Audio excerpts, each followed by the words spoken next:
ole tuna hianin was phailen le ma mi kong peng a vai motor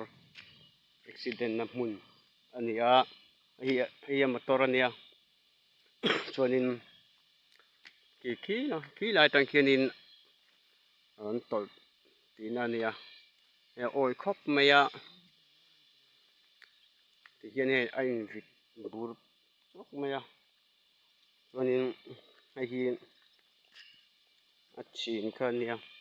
hei a per chuak nol maya a turu khop maya chuanin hei hi thisen an thisen po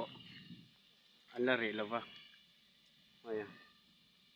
rap tha khop mai a thil ne khop maya hianin an la phor chhuak lo a motor hi a hau tak viau mai theini phor chhuak pawh hi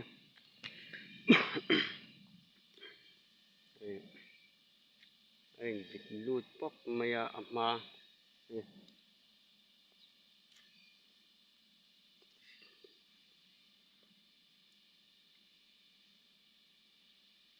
hi lai tang khianin a rawn tawlh ania chuanin a accident na zawn tak hi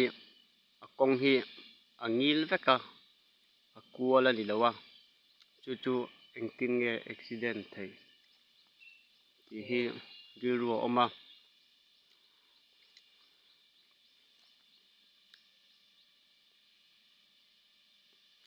kawng kual lai chu ni kha chuanin a hriat thiam thei deuh ama chu a kawng hi a kual lowa ngil tap mai hetiang ang deuh hian kawng ngil ania chu engtin nge helai hmunah hian a tla liam thei tih hi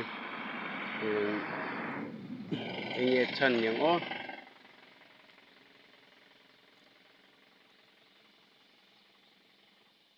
driver hi a mut hlu zeuh nge ani dawn nia chuanin helai hi a rawn tan liam a chuanin a in vit bur pawk mai a hma phei chu a the hne khawp mai a hei